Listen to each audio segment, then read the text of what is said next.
They already beat a four-time world champion. Now they're playing another one. 5 days apart. Same plan. Same goalkeeper. Different country. Look, I'll give them credit for Germany. That was genuinely remarkable. But France? France are a completely different conversation. Mbappe has 6 goals. Dembélé has 4. Michael Olise has 5 assists. This isn't a team that accidentally won a shootout. Neither is Paraguay. Stay with. This is the story of how a team ranked 41st in the world is now one win away from a World Cup quarterfinal, and why the numbers attached to France should scare Paraguay, but don't necessarily end this conversation the way everyone assumes they will. Let's start with what actually happened against Germany, because the headline, penalty shootout win, does not tell you the full story. Paraguay went a goal up in the 42nd minute through Julio Enciso, a header from Matias Galarza's cross that caught the German defense completely flat-footed. Germany had 73% of the ball across the entire match, 725 passes, 21 shots, and Paraguay kept the shape without panicking, without abandoning the plan, without giving Germany the space that their possession-heavy style requires to actually produce goals. To be fair, only 6 of those shots were on target. That's not just Paraguay defending brilliantly, that's also Germany being wasteful, in a way France simply won't be. France had 12 shots on target against Sweden alone. True, Germany's finishing was poor, and France's finishing has been excellent. But here's what matters. Paraguay built a system that forced poor decisions from a team with far superior individual talent across 90-plus minutes. That's not luck repeating itself for 2 hours. That's coaching and a defensive identity that has been tested repeatedly and hasn't cracked yet. Germany equalized through Havertz. Jonathan Tah scored a winner in extra time that VAR disallowed for a foul on the goalkeeper, a decision that changed the entire trajectory of the match in a single replay. Havertz missed the first penalty, Voltemade missed, the goalkeeper Orlando Gill saved a crucial attempt, Tah skied the decisive kick over the bar. Paraguay missed 2 of their own penalties and still won 4-3 on a night when they were closer to going out 3 separate times than most people's memories of the scoreline will suggest. Did you know this result makes Paraguay the biggest upset in World Cup knockout history by FIFA rankings? A 31-spot gap, the 4th largest ever in a knockout match, and they overcame it. That's not a footnote. That's the entire point of this match. Right, but rankings aren't everything. Germany was underperforming. France isn't. France beat Sweden 3-0 in the round of 32. That's 12 shots on target. Not the kind of performance where you're going home hoping the goalkeeper has a big night. 12 shots on target against Sweden. One of those is very different from 32, though, and Paraguay will not give France 61% of the ball the way Sweden did. Subscribe right now if you want to follow this story all the way to the final whistle in Philadelphia tomorrow, because this channel covered Paraguay's win over Germany the moment it happened, and we're not stopping now. Here's what nobody is saying loudly enough. Orlando Gill. He conceded 1 goal in the entire Germany match, and that goal came from a cross he had no chance of reaching in the 42nd minute when Paraguay were still feeling their way into the game. After that, he was the best goalkeeper on the pitch in a match that went to 120 minutes. He saved Havertz, the biggest name on the German roster. He saved Voltemade. He kept Paraguay alive in the shootout at moments when most neutral observers had mentally moved on. Okay, but goalkeepers in shootouts are always a factor. That's just the nature of penalty football. You could argue Neuer also saved one, and Germany still lost. It cuts both ways. It does, but the difference here is that Gill has already done this. He has already proven he can save penalties from world-class players under maximum pressure in a World Cup knockout match when his country's entire run depends on his right hand being in the right place at the right moment. That's not a theoretical quality. He demonstrated it 4 days ago. Could Paraguay do this again? Yes or no? Drop your prediction in the comments before the match kicks off, because I'll be checking every single one after the final whistle, and I want to know who saw this coming. Now here's the part that should genuinely worry France. This matchup has history, and it's not the kind that suggests easy nights. 1958 World Cup. Paraguay and France met in the group stage. Paraguay led 3-2 at one point. France eventually won 7-3 in a match that produced 10 goals and went to the very final final minutes before the outcome was decided. That scoreline exists in the record books as a comfortable French victory, but Paraguay led in that match against a French team that included Jules Fontaine, the player who still holds the all-time record for goals in a single World Cup tournament. Against that team, in that era, Paraguay scored twice and led. 1998 World Cup, round of 16, same exact pairing. France needed until the 114th minute to eliminate Paraguay. A golden goal from Laurent Blanc in extra time, in the era when a single goal in extra time ended the match immediately after 90 minutes of complete frustration against a Paraguayan side that simply refused to be broken. The eventual world champions. Against Paraguay in the round of 16, 114 minutes. Fine,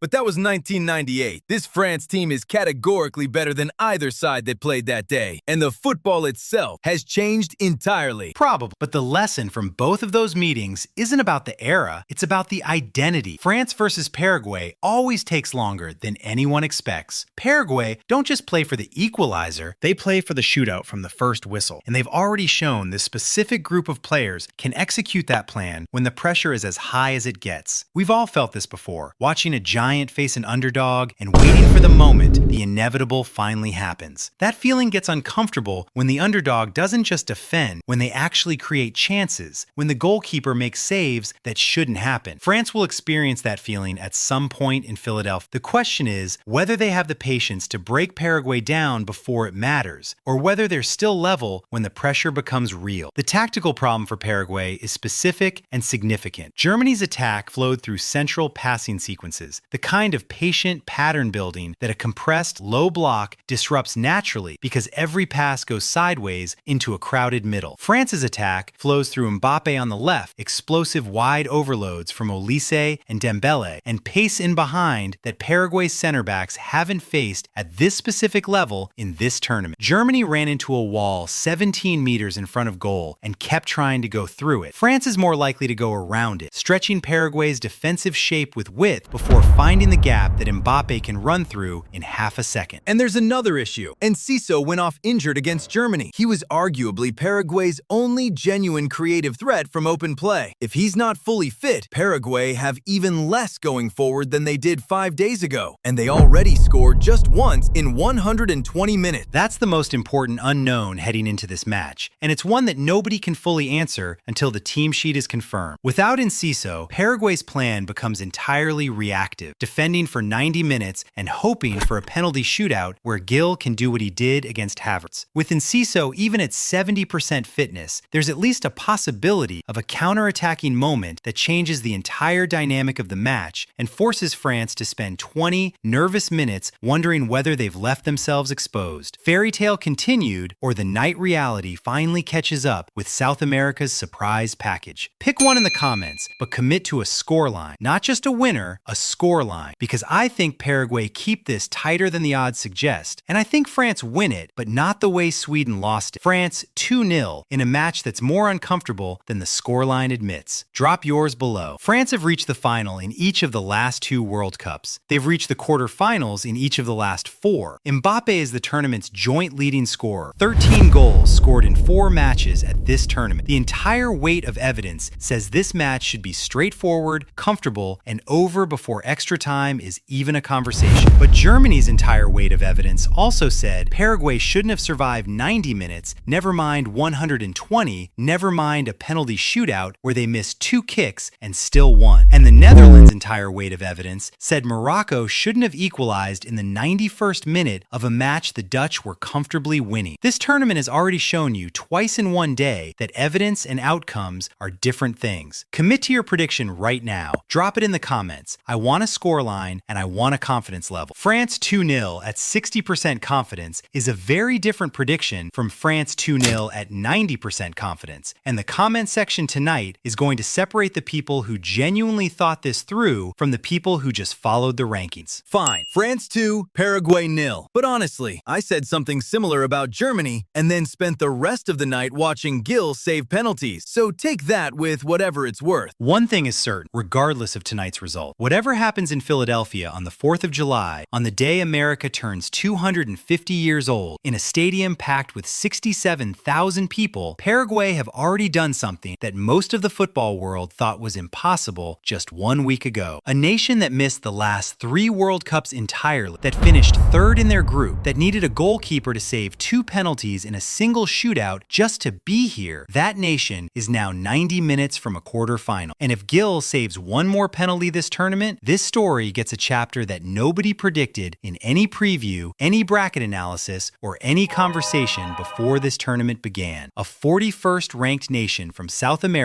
in the last 8 of a World Cup, having beaten 2 former champions in a row. The final whistle is tonight, and whatever it says, this tournament will never stop being surprising. And speaking of surprises that nobody saw coming, the team they just beat ended one of the longest winning streaks in World Cup knockout history. That full story is on your screen right now, so go tap it before you do anything else.